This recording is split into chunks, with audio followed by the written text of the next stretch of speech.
नमस्कार, जय हिंद, वंदे मातरम। दोस्तों, स्वागत है आपका आपके अपने YouTube channel Khan learning class में।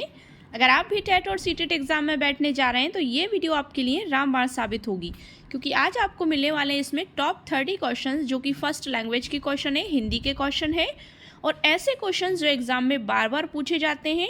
व्याख्या सहित प्रथम प्रश्न पत्र का हल जो हम आपके सामने आज लेकर आए हैं। ये परीक्षा तिथि 3 फरवरी 2023 का पेपर है, जो आज हम इसका पूरा सॉल्व के साथ बिल्कुल उसका हल जो उसमें पूरा दिया है उसके साथ उसको व्याख्या सहित आज हम समझने वाले हैं। तो अगर आप इस चैनल पर नए हैं तो आप चैनल को सब्सक्राइब कर लीजिए और सब्सक्राइब करते वक्त बेल आइकन प्रेस करना बिल्कुल ना भूलें, जिससे कि आप हमारी कोई भी लेटेस्ट अपलोड मिस ना करें। और 75 नंबर के पेडागोजी के क्वेश्चंस भी हैं, मतलब इसमें अभी हिंदी लैंग्वेज के क्वेश्चन और समथिंग पेडागोजी के क्वेश्चन भी है, जो आपके एग्जाम में 75 नंबर्स की पूछी जाती है। आपका जो टेट एग्ज़ाम होने वाला है उसको निकालने में या उसको क्वालिफाइड करवाने में हम आपके लिए पूरी मेहनत करेंगे। बस आप वीडियो को एंड तक ज़रूर देखिएगा और बच्चों को भी शेयर करें ताकि और बच्चे भी इस फ्री क्लास का लाभ उठा सके। तो चलिए स्टार्ट करते हैं आज की वीडियो।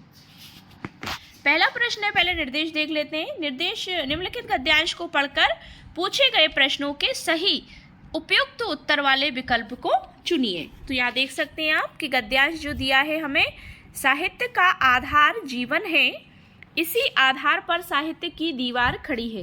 मतलब किस आधार पर है? पिछली वीडियोस में भी मैंने आपको ये टेक्निक बताई थी कि आपको गद्यांश या पद्यांश जो भी है वो पूरा नहीं पढ़ना है, क्योंकि उसमें अपने पढ़ने में ज़्यादा टाइम नहीं देना है। आपको सीधा जाना है आपके पहले प्रश्न की तरफ। पहले प्रश्न की तरफ आप जाते हैं। देखिए इसमें फर्स्ट क्वेश्चन क्या कह रहा है। प्रस्तुत गद्यांश के अनुसार साहित्य और जीवन में गहरा संबंध है, क्योंकि फिर आपको क्वेश्चन पढ़कर भी ऊपर जाना पड़ेगा, मतलब अपने गद्यांश में आपको उसका आंसर ढूंढना पड़ेगा। इससे अच्छा आप पहले अपना क्वेश्चन पढ़ें, उसके बाद उस आंसर को ढूंढने ऊपर पैराग्राफ में जाएं। तो प्रस्तुत गद्यांश के अनुसार साहित्य और जीवन में गहरा संबंध है, क्योंकि जीवन का मुख्य आधार प्रसन्नता है जो साहित्य देता है। साहित्य जीवन की सृष्टि है, साहित्य का आधार जीवन है या साहित्य जीवन को दृढ़ता देता है। तो इसका राइट आंसर देखते हैं अपन। प्रस्तुत गद्यांश के अनुसार साहित्य और जीवन में गहरा संबंध है, क्योंकि देखते हैं यहाँ ऊपर इसका आंसर कहाँ मिलेगा कि साहित्य का आधार जीवन है, इसी आधार पर साहित्य की दीवार खड़ी होती, उसकी अटारियाँ, मीनार और गुंबद बनते हैं। तो देखिए इसी लाइन में इसका आंसर आपको मिल जाएगा कि साहित्य का जो आधार है वो जीवन है और इसी आधार पर साहित्य की दीवार खड़ी होती है। तो क्या पूछा गया है कि साहित्य और जीवन में गहरा संबंध है, क्योंकि क्या आ जाएगा इसका? साहित्य का आधार जीवन है। ऑप्शन सी इसका राइट आंसर हो जाएगा कि साहित्य का जो आधार है वो जीवन है, साहित्य और जीवन में गहरा संबंध है, क्योंकि साहित्य का आधार जीवन है, जीवन परमात्मा की सृष्टि है, मनुष्य जीवन पर्यंत आनंद की खोज में लगा रहता है। नेक्स्ट क्वेश्चन है, मनुष्य किसकी खोज में जीवन भर लगा रहता है? मनुष्य किसकी खोज में जीवन भर लगा रहता है? तो ये भी आप ऊपर से पढ़कर देख सकेंगे। परमात्मा की, आनंद की, साहित्य की और रत्न द्रव्य की। सो राइट आंसर क्या हो जाएगा कि गद्यांश अनुसार मनुष्य आनंद की खोज में जीवन भर लगा रहता है। मतलब गद्यांश के अनुसार अगर देखा जाए तो मनुष्य जो है किसकी खोज में रहता है? सुख आनंद की खोज में जीवन भर लगा रहता है। किसी को यह रत्न द्रव्य में मिलता है, किसी को भरे पूरे परिवार में, किसी को लंबे चौड़े भवन में या किसी को ऐश्वर्य में, मतलब भोग विलास की वस्तुओं में। लेकिन साहित्य का आनंद इस आनंद से कहीं ऊपर है या ऊंचा है। तो ये आनंद इसका राइट आंसर हो जाएगा कि आनंद की खोज में जीवन भर लगा रहता है। नेक्स्ट क्वेश्चन है, साहित्य का प्रमुख उद्देश्य है। साहित्य का प्रमुख उद्देश्य है, क्या है? ऐश्वर्य उत्पन्न करना, सृष्टि उत्पन्न करना, जीवन उत्पन्न करना या आनंद उत्पन्न करना। तो साहित्य का प्रमुख उद्देश्य क्या है? गद्यांश के अनुसार अगर देखा जाए तो साहित्य का उद्देश्य आनंद उत्पन्न करना है। वास्तव में सच्चा आनंद सुंदर और सत्य से ही मिलता है, इसी आनंद को दर्शाना, वही आनंद उत्पन्न करना है जो साहित्य का उद्देश्य है। नेक्स्ट क्वेश्चन है, वास्तव में सच्चा आनंद मिलता है। नेक्स्ट क्वेश्चन क्या है हमारा कि वास्तव में सच्चा आनंद मिलता है साहित्य व जीवन से, भरे पूरे परिवार से, सुंदर व सत्य से, लंबे चौड़े भवन से। सो राइट आंसर क्या हो जाएगा?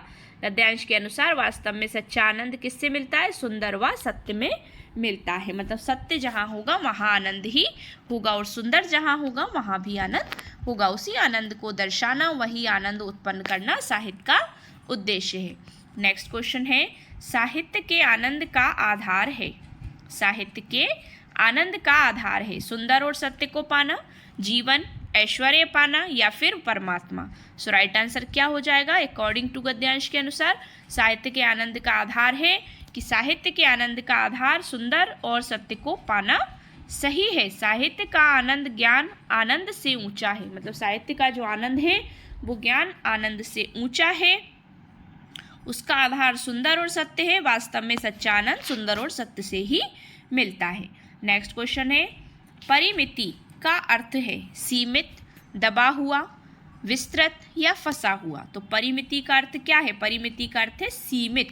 परिमिति मतलब जिसकी एक सीमा बना दी जाए।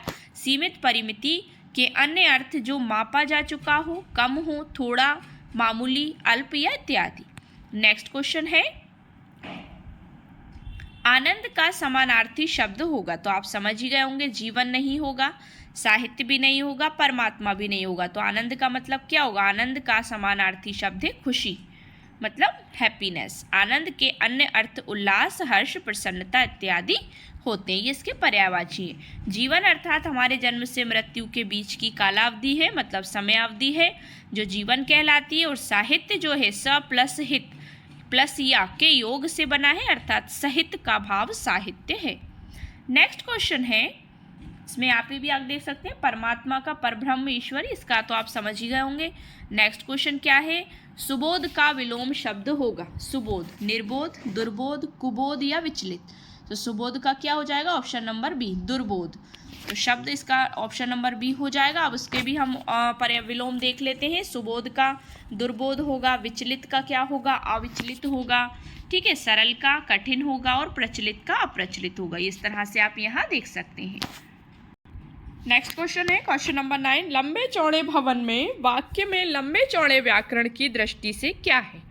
लंबे चौड़े भवन में क्या पूछा गया है कि वाक्य में जो लंबे चौड़े हैं वो व्याकरण की दृष्टि से क्या है? क्रिया विशेषण है, संज्ञा है, क्रिया है या विशेषण है? सो राइट आंसर क्या हो जाएगा? ऑप्शन नंबर डी, वो विशेषण बताया गया है कि भवन कैसा है? लंबा चौड़ा, तो ये उसकी विशेषता है। तो लंबे चौड़े भवन में वाक्य में जो लंबे चौड़े हैं वो व्याकरण की दृष्टि से विशेषण है, मतलब एडजेक्टिव है। संज्ञा या सर्वनाम की विशेषता, क्योंकि इसमें संज्ञा क्या है? भवन है, और इसमें भवन की विशेषता बताई जा रही है कि वे लंबा चौड़ा भवन है, तो उसको ही हम विशेषण कहते हैं, जो संज्ञा या सर्वनाम की विशेषता बताते हैं। जैसे प्राणी, वस्तु, स्थान आदि के रूप, आकार, अवस्था, रंग, गणना आदि की दृष्टि से अनेक गुण होते हैं। नेक्स्ट क्वेश्चन है, अब हमारे ये 9 क्वेश्चन क्लियर हो गए। अब हमारे आएंगे पद्यांश के क्वेश्चन। देखते हैं, निम्नलिखित पद्यांश को पढ़कर पूछे गए प्रश्नों के सही सबसे उपयुक्त उत्तर वाले विकल्प को चुनिए।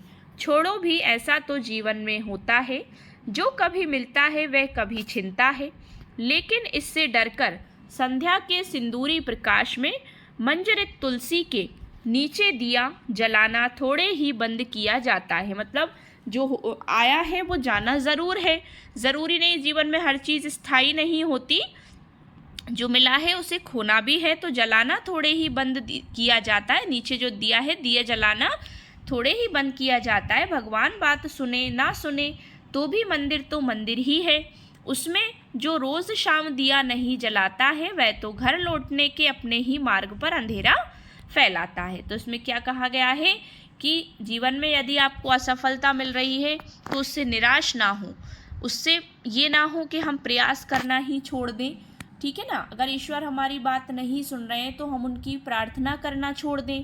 तो क्वेश्चन इससे रिलेटेड देखिए, जीवन में प्रायः घटनाएं होती रहती हैं, रिक्त स्थान की पूर्ति करें। लूटने और रूठने की, आने और जाने की, कुछ मिलने और छिन जाने की, और भूलने व याद करने की। तो आप समझ गए होंगे अकॉर्डिंग टू पोइट्री के जीवन में प्रायः ऑप्शन नंबर सी इसका राइट आंसर हो जाएगा कि उपर्युक्त पद्यांश के अनुसार जीवन में कुछ मिलने और खोने की या छिन जाने की घटनाएं तो होती रहती हैं। नेक्स्ट क्वेश्चन है, मंजरित तुलसी के नीचे दिया जलाने का आशय है। मतलब जो तुलसी का पौधा है उसके नीचे दिया जलाने का आशय है तुलसी को हरा भरा रखना, जीवन की हर परिस्थिति में आस्था बनाए रखना, दिया जलाकर पूजा करना या भजन कीर्तन करना। सो राइट आंसर हो जाएगा इसका ऑप्शन नंबर बी कि जीवन की हर परिस्थिति में आस्था बनाए रखें, डगमगाएं नहीं, अपना आत्मविश्वास नहीं खोने दें। ऑप्शन बी इसका राइट आंसर हो जाएगा। नेक्स्ट क्वेश्चन, घर लौटने का मार्ग किसे मार्ग को कहा गया है? तो ऑप्शन ए क्या है? घर जाने वाले रास्ते को, घर जाने वाली गली को, सुख और विश्वासपूर्ण जीवन को, या निराशा और हताशा। ऑप्शन नंबर सी जो है सुख और विश्वासपूर्ण जीवन को घर लौटने के मार्ग को मार्ग कहा गया है। दिए हुए पद्यांश के अनुसार मंदिर में जो रोज शाम दिया नहीं जलाता है वह तो घर लौटने के अपने ही रास्ते पर अंधेरा फैलाता है। नेक्स्ट क्वेश्चन है, अंधेरा फैलाता है का आशय है निराशा भरा जीवन, कम रोशनी वाला जीवन, या कम रोशनी वाली रात, अधिक अंधेरा हो जाना, या अंधेरे का विस्तार होना। तो अंधेरा फैलाता है का क्या आशय है? सो इसका राइट आंसर हो जाएगा ऑप्शन नंबर ए, निराशा भरा जीवन। मतलब जीवन में अंधकार हो गया है, निराशा छा गई है, तो उसे अंधेरा फैलाना कहा गया है। सो ऑप्शन नंबर ए इसका राइट आंसर हो जाएगा। नेक्स्ट है, मंजरित शब्द में मूल शब्द और प्रत्यय होगा। मंजरित जो शब्द है उसमें मूल शब्द क्या है और प्रत्यय क्या है? मंजरी प्लस ता, मंजर प्लस इत, मंज प्लस रित, या मंजरी प्लस इत। सो क्या हो जाएगा इसमें? मंजरित शब्द में मूल शब्द तो मंजरी है और इत प्रत्यय का प्रयोग हुआ है, क्योंकि प्रत्यय क्या होता है जो लास्ट में लगते हैं और उपसर्ग जो होते हैं वो शब्द के पहले लगते हैं। जैसे अब मंजरी शब्द में मूल शब्द मंजरी है तो इत प्रत्यय मंजरित का प्रयोग हुआ है। इत प्रत्यय से बने शब्द अन्य शब्द भी है, सुगंधित, इसमें भी इत प्रत्यय, नियमित, पीड़ित, मोहित, शिक्षित इत्यादि, ये सब में इत प्रत्यय का योग हुआ है। नेक्स्ट क्वेश्चन है, संध्या के सिंदूरी प्रकाश में रेखांकित वाक्य में भावार्थ है। मतलब संध्या के सिंदूरी प्रकाश में जो रेखांकित किया गया, अंडरलाइन किया गया है, इसके रेखांकित वाक्य में भावाभास है। किस भावों का आभास हो रहा है? आशावादी है, निराशावादी है, तुलनात्मक है, या अनास्थावादी है। तो संध्या के सिंदूरी प्रकाश में अब समझ गए, तो इसमें क्या किया जा रहा है? संध्या के सिंदूरी प्रकाश में आशा लगाई जा रही है। प्रस्तुत पद्यांश में संध्या के सिंदूरी प्रकाश में वाक्य का भाव होगा आशावादी होना। ठीक है ना, आशा लगाई जा रही है। जीवन में कभी निराशावादी नहीं होना चाहिए, जो कभी प्राप्त है वे कभी अप्राप्त भी होगा, किंतु जीवन में मनुष्य को निराश नहीं होना चाहिए। नेक्स्ट क्वेश्चन है, कक्षा में प्रस्तुतिकरण के दौरान विद्यार्थी एक एक करके अपनी राय दे रहे हैं। भाषा अध्यापक होने के नाते आप किस आधार पर उनका आकलन करेंगे? मतलब कक्षा में जो बच्चे प्रेजेंटेशन दे रहे हैं उनका एक एक करके अपनी राय दे रहे हैं, अपना ओपिनियन दे रहे हैं, तो भाषा अध्यापक होने के नाते आप किस आधार पर उनका आकलन करेंगे? भाषा में प्रवाह, विषय वस्तु में निपुणता देखेंगे, विभिन्न लेखकों के कथन देखेंगे, या प्रस्तुतिकरण शैली देखेंगे। सो राइट आंसर ऑप्शन इसके क्या है? ऑप्शन है फर्स्ट, सेकंड या थर्ड, या सेकंड, थर्ड और फोर्थ, या फर्स्ट, थर्ड, फोर्थ, या फिर फर्स्ट, सेकंड, फोर्थ। सो राइट आंसर हो जाएगा option number D, first, second और फोर्थ। भाषा में प्रवाह, विषय वस्तु में निपुणता और प्रस्तुतिकरण की शैली। विभिन्न लेखकों के कथन देखना इतना अनिवार्य नहीं है, अब इन तीन विकल्पों के आधार पर भी बच्चों का आकलन कर सकते हैं। तो ऑप्शन डी इसका राइट आंसर हो जाएगा। नेक्स्ट क्वेश्चन है, निम्नलिखित में से कौन सी पारस्परिक शिक्षण की प्रक्रियाएं हैं? अनुमान, प्रश्न करना, स्पष्ट करना और सारांशीकरण, मान लेना, चर्चा करना, नोट करना और सारांशीकरण, कल्पना करना, प्रस्तुतिकरण, प्रश्न करना और सारांशीकरण, या विचार करना, अभिव्यक्त करना, मॉनिटरिंग करना और सारांशीकरण। सो राइट आंसर क्या हो जाएगा इसका? ऑप्शन देखते हैं, ऑप्शन नंबर ए इसका राइट आंसर हो जाएगा। क्या अनुमान, प्रश्न करना, स्पष्ट करना और सारांशीकरण करना पारस्परिक शिक्षण की प्रक्रियाएं हैं। तो पारस्परिक शिक्षण एक छोटी समूह निर्देशनात्मक गतिविधि होती है जिसमें छात्र शिक्षक बनते हैं और 4 प्रबंध नीतियों का उपयोग करके चर्चा का नेतृत्व करते हैं, जिसका अच्छे पाठक पाठ को समझने के लिए उपयोग करते हैं और छात्रों को अपना भ्रम दूर करने के लिए प्रश्न पूछते हैं। नेक्स्ट क्वेश्चन है, संप्रेषणात्मक गतिविधि के शुरुआती चरण में, संप्रेषणात्मक गतिविधि के शुरुआती चरण में अध्यापिका विद्यार्थियों को जहाँ भी आवश्यकता हो मदद दे रही है और धीरे धीरे विद्यार्थियों पर उत्तरदायित्व डाल रही है, मतलब जिम्मेदारी डाल रही है। यहाँ अध्यापिका क्या कर रही है? विद्यार्थियों को दिशा संकेत दे रही है, विद्यार्थियों को मदद दे रही है, विद्यार्थियों को पुनर्बलन दे रही, मतलब रीइंफोर्समेंट दे रही है, विद्यार्थियों को निर्देश दे रही है। तो गतिविधि के शुरुआती चरण में अध्यापिका विद्यार्थियों को जहाँ भी आवश्यकता हो मदद दे रही है और धीरे धीरे विद्यार्थियों पर जिम्मेदारी भी डाल रही है। तो वो क्या कर रही है? ऑप्शन नंबर बी कि विद्यार्थियों को सहायता दे रही है। संप्रेषणात्मक गतिविधि के शुरुआती चरण में वो क्या कर रही है? विद्यार्थियों को मदद दे रही है। तो ऑप्शन नंबर बी सही है। नेक्स्ट क्वेश्चन है, भाषा की कक्षा में विद्यार्थी अध्यापिका की उपस्थिति में एक दूसरे के साथ अंत्यक्रिया कर अंग्रेजी भाषा में एक दूसरे की पसंद नापसंद जान रहे हैं। मतलब बच्चों में कम्युनिकेशंस चल रहा है, जो डिस्कस चल रहा है, आपस में वो कुछ सीख रहे हैं, लर्निंग कर रहे हैं। अंत्यक्रिया के दौरान जब भी और जहाँ भी आवश्यकता हो अध्यापिका विद्यार्थियों को आवश्यक संकेत मदद के रूप में देती हैं या दे रही हैं। यहाँ समस्त शिक्षण अधिगम प्रक्रिया अधिगम के किस सिद्धांत को प्रतिबिंबित कर रही है? तो देखते हैं, व्यवहारवाद है, संज्ञानात्मक संकेत है, अंत्यक्रिया है या सामाजिक सांस्कृतिक। तो समझ गए आप क्या होगा इसमें? अंत्यक्रियात्मक कार्य चल रहा है कि शिक्षण की इस अवस्था में भी वे सभी व्यवहार क्रियाएं निहित होती हैं जिनका उपयोग शिक्षक कक्षा में करता है। सभी कार्य किसी को पढ़ाने या वांछित अनुभव प्रदान करते समय प्रदान करते समय किए जाते हैं। इस अवस्था में शिक्षक तथा छात्र आमने सामने होते हैं। यहाँ समस्त शिक्षण अधिगम प्रक्रिया अधिगम के अंत्यक्रियात्मक सिद्धांत को प्रतिबिंबित कर रही है। नेक्स्ट क्वेश्चन है, श्रव्य एवं लिखित सामग्री के संरचनात्मक और व्याकरणिक तत्वों का प्रत्यक्ष अध्यापन। श्रव्य और लिखित सामग्री को विद्यार्थियों के प्रयोग हेतु सामाजिक और सांस्कृतिक संदर्भों से जोड़ना, कार्य की इस प्रकार से अभिकल्पना करना जो समूची के संदर्भ में कौशलों के विकास पर केंद्रित हो। अब देखिए, इसमें 3 पॉइंट दिए गए हैं जो अभी अभी हमने पढ़े। अब इससे क्वेश्चन क्या बन रहा है? निम्नलिखित में से कौन सा ऊपर बताए गए सिद्धांत पर आधारित है? अब जो 4 ऑप्शन है आपके पास, ऊपर जो सिद्धांत बताए गए हैं वो किस पर आधारित है? सामग्री आधारित निर्देश है, प्राकृतिक उपागम है, मौन तरीका है या फिर कार्य आधारित भाषा शिक्षण है? सो ऑप्शन नंबर ए जो होगा, ऑप्शन नंबर ए सामग्री आधारित निर्देश, ये इसका राइट आंसर हो जाए। इसमें क्या कहा गया है? उपर्युक्त दिए गए कथन आधारित सामग्री आधारित निर्देश सिद्धांत पर आधारित है। सामग्री आधारित निर्देश भाषा के बजाय सामग्री पर केंद्रित होता है, मतलब मटेरियल्स पर केंद्रित होता है। ये दूसरी भाषा शिक्षण के दृष्टिकोण को संदर्भित करता है। नेक्स्ट क्वेश्चन है, द्वितीय भाषा के अधिगम में क्या शामिल है?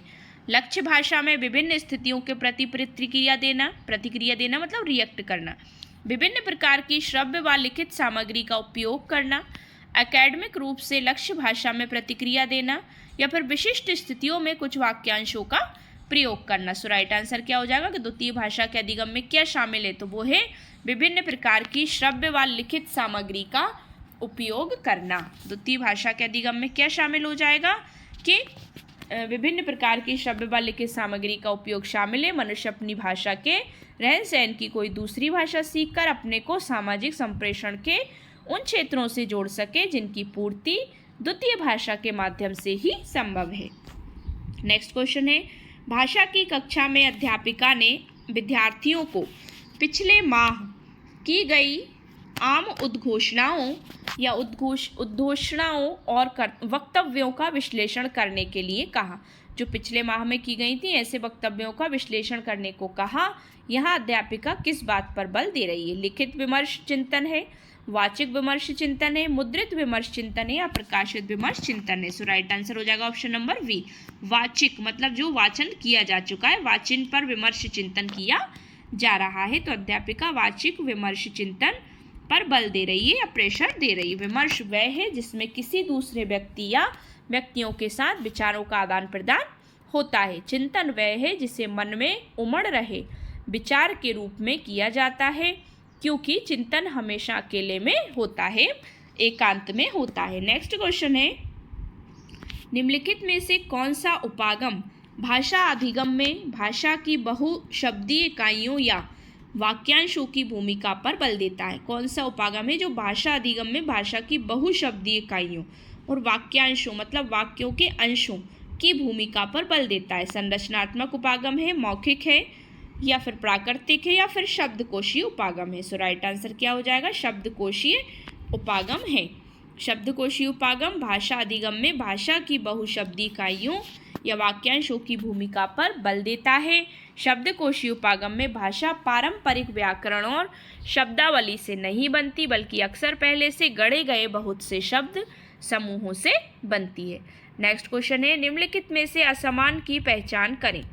बच्चों में प्रथम भाषा के विकास के समानांतर अर्जन स्वाभाविक तरीका है।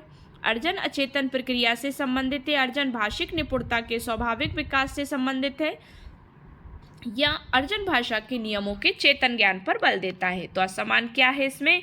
तो असमान हम देख, ऑप्शन नंबर डी जो है वो असमान होगा। अर्जन भाषा के नियमों के चेतन ज्ञान पर बल देता है, मतलब भाषा के नियमों के चेतन ज्ञान पर बल देता है। अन्य कथन से असमान है क्योंकि अर्जन अचेतन प्रक्रिया से संबंधित है। नोम चॉम्स्की के अनुसार भाषा अर्जन की जो क्षमता है बालकों में जन्मजात ही होती है और वह भाषा की व्यवस्था को पहचानने की शक्ति के साथ पैदा होती है। नेक्स्ट क्वेश्चन है, प्रकृतिवादी उपागम किसके सिद्धांत के आधार पर शिक्षण शास्त्रीय अनुप्रयोगों को विकसित करने का प्रयास है? रोजर ब्राउन, स्टीफन कर्शन, ब्लूमफील्ड या कॉविन? तो किसका कथन है? प्रकृतिवादी उपागम जो है किसके सिद्धांत के आधार पर शिक्षण शास्त्रीय अनुप्रयोगों को विकसित करने का प्रयास है? सो राइट आंसर क्या हो जाएगा? ऑप्शन नंबर बी, स्टीफन का कथन है ये। नेक्स्ट क्वेश्चन है, अभिकथन ए, चेतन अधिगम अर्जित अवस्थाओं या व्यवस्थाओं से प्राप्त परिणामों की जांच और सुधारने के पर्यवेक्षण के रूप में कार्य करता है। कारण क्या है? अभिकथन ए है और कारण है आर। पर्याप्त समय, संरचनाओं पर ध्यान और नियमों का ज्ञान, ये तीन शर्तें पर्यवेक्षण के सफल प्रयोग की शर्तें हैं। निम्नलिखित कोड में से सही उत्तर का चयन कीजिए। ए और आर दोनों सही है या आर ए की सही व्याख्या कर रहा है? ये क्वेश्चन को समझने में थोड़ा समय लगता है। ए और आर दोनों सही है लेकिन आर ए की सही व्याख्या नहीं है। ए सही है लेकिन आर गलत है, या ए गलत है लेकिन आर सही है। तो क्या दिया गया है कि चेतन अधिगम अर्जित अवस्थाओं से प्राप्त परिणामों की जांच को सुधारने के पर्यवेक्षण के रूप में कार्य करता है चेतन। और कारण क्या है कि पर्याप्त समय, संरचनाओं पर ध्यान और नियमों का ज्ञान, ये तीन शर्तें पर्यवेक्षण के सफल प्रयोग की शर्तें, मतलब ये तीनों शर्तें पर्याप्त समय, संरचनाओं पर ध्यान और नियमों का ज्ञान। सो राइट आंसर क्या हो जाएगा इसमें? इसका राइट आंसर हो जाएगा ऑप्शन नंबर बी कि ए और आर दोनों सही है लेकिन आर ए की सही व्याख्या नहीं कर रहा है। तो चेतन अधिगम अर्जित अवस्थाओं या व्यवस्थाओं से प्राप्त परिणामों की जांच और सुधारने के पर्यवेक्षण के रूप में कार्य करता है। कथन सत्य है।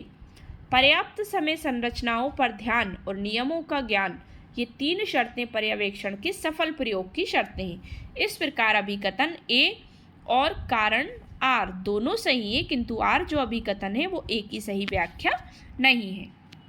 नेक्स्ट क्वेश्चन है, ध्वनि तरंगों की पहचान करने वाली भौतिक प्रक्रिया जो कर्णपटह यानी कान के पर्दे पर से टकराती है श्रवण के रूप में जानी जाती है। और बी, संप्रेषण के दौरान श्रवण सबसे पहली मुख्य गतिविधि है जो प्रतिक्रिया देती है। श्रवण मतलब सुनना और संप्रेषण मतलब एक दूसरे से बातचीत करना, कम्युनिकेशंस करना। तो ध्वनि तरंगों की पहचान करने वाली भौतिक प्रक्रिया जो कर्णपटा मतलब कान के पर्दे से टकरा रही है और श्रवण के रूप में जानी जाती है। और संप्रेषण के दौरान श्रवण सबसे पहली मुख्य गतिविधि है सुनना, जो प्रतिक्रिया देती है, मतलब सुनेंगे हम तभी तो प्रतिक्रिया देंगे ना। तो निम्नलिखित कोड में से क्या सही है?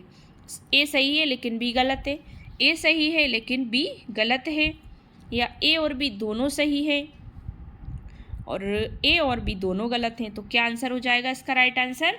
इसका राइट आंसर हो जाएगा ऑप्शन नंबर सी, ध्वनि तरंगों की पहचान करने वाली भौतिक प्रक्रिया जो कर्णटह या कर्णपटह कान के पर्दे से टकराती है श्रवण के रूप में जानी जाती है। कथन सत्य है। और संप्रेषण के दौरान श्रवण जो है सबसे, श्रवण मतलब सुनने वाली, सबसे पहली मुख्य गतिविधि है जो प्रक्रिया दे रही है। कथन सत्य है। अतः कथन ए और बी दोनों ही सही हैं। नेक्स्ट क्वेश्चन है, एक अध्यापक होने के नाते आपका मुख्य ध्यान किस पर नहीं होना चाहिए? विभिन्न भाषाओं की स्वीकृति, सभी को एक समान समय देना, उच्च स्तरीय चिंतन को प्रोत्साहित करना, या विशिष्ट वर्ग की संस्कृति को समुन्नत करना। सो राइट आंसर क्या हो जाएगा कि एक अध्यापक होने के नाते आपका मुख्य ध्यान किस पर नहीं होना चाहिए। ऑप्शन नंबर सी, उच्च स्तरीय चिंतन को प्रोत्साहित करना, मतलब इतना भी चिंतन ना हो कि बच्चे डिप्रेशन में चले जाएं। विभिन्न भाषाओं की स्वीकृति, सभी को एक समान समय देना तथा उच्च स्तरीय चिंतन को प्रोत्साहित करना। एक अध्यापक होने के नाते आपका ध्यान विशिष्ट वर्ग की संस्कृति को समुन्नत करना नहीं होना चाहिए, मतलब किसी विशिष्ट वर्ग पर ही आप ध्यान न दें, सभी पर एक समान ध्यान दें। नेक्स्ट क्वेश्चन है, भाषा में शब्दों की आंतरिक संरचना और शब्दों को रचना में शामिल करने वाले नियमों का अध्ययन किस रूप में जाना जाता है। कि भाषा में जो शब्द होते हैं उसकी आंतरिक जो संरचना होती है और शब्दों को रचना में शामिल करने वाले नियमों का अध्ययन किस रूप में जाना जाता है। स्वनिम ज्ञान है, वाक्य विन्यास है, रूपग्राम यानी आकृति मूलक है, या फिर वर्तनी विषयक है। सो राइट आंसर हो जाएगा ऑप्शन नंबर सी के रूपग्राम है यानी आकृति मूलक है। रूपग्राम आकृति मूलक को भाषा में शब्दों की आंतरिक संरचना और शब्दों को रचना में शामिल करने वाले नियमों के अध्ययन के रूप में जाना जाता है। किसी भाषा में जिन नियमों और प्रक्रियाओं के कारण वाक्य का निर्माण होता है उसे वाक्य विन्यास कहा जाता है। आज की वीडियो का लास्ट क्वेश्चन है, कुछ विद्यार्थी कक्षा में एक दूसरे से बात करने में संकोच करते हैं, मतलब आपस में डिस्कस करने से। संकोच को दूर करने के लिए क्या सर्वोत्तम उपाय किए जा सकते हैं। उन विद्यार्थियों को प्रोत्साहित करें। ऑप्शन बी, कक्षा में अनौपचारिक गतिविधियों का आयोजन कर उनमें विद्यार्थियों को संलग्न किया जाए, मतलब उन्हें ग्रुप एक्टिविटीज़ करवाई जाए। उनके निष्पादन हेतु उन्हें पुनर्वलन दिया जाए, उन्हें शाबाशी दी जाए, उन्हें कुछ और तरह के काम दे दिए जाएं। सो राइट आंसर क्या हो जाएगा। राइट आंसर इसमें अब ऑप्शन दिए हैं, देखो फर्स्ट, सेकंड और थर्ड, या ऑप्शन बी सेकंड, थर्ड और फोर्थ, या फिर फर्स्ट, थर्ड और फोर्थ, या फर्स्ट, थर्ड, सेकंड और फोर्थ, सभी सही है। तो इसमें राइट आंसर हो जाएगा फर्स्ट, सेकंड और fourth, sorry third. Option number A, first, second और थर्ड, उनके मतलब फोर्थ ऑप्शन इसमें ज़्यादा शामिल नहीं है, उन्हें कुछ और तरह के काम दे दिए जाए, ये ज़रूरी नहीं। तो उन विद्यार्थियों को प्रोत्साहित भी करें, कक्षा में अनौपचारिक गतिविधियों का आयोजन कर उनमें विद्यार्थियों को शामिल करें, संलग्न करें, और उनके निष्पादन हेतु उन्हें पुनर्वलन ज़रूर दिया जाए। तो ऑप्शन ए इसका राइट आंसर हो जाएगा, मतलब उन विद्यार्थियों को प्रोत्साहित करें। तो तीनों ऑप्शंस इसमें दिए गए, आप यहाँ देख सकते हैं। तो ये थी हमारी 30 क्वेश्चंस की class, old question paper. I hope so आपको वीडियो पसंद आया होगा। अगर वीडियो पसंद आया हो तो वीडियो को लाइक शेयर करें, चैनल को सब्सक्राइब करें और बेल आइकन प्रेस करना बिल्कुल ना भूलें, जिससे कि आप हमारी कोई भी लेटेस्ट अपलोड मिस ना करें। Thanks for watching my video and see you again with the next video. Thank you so much once.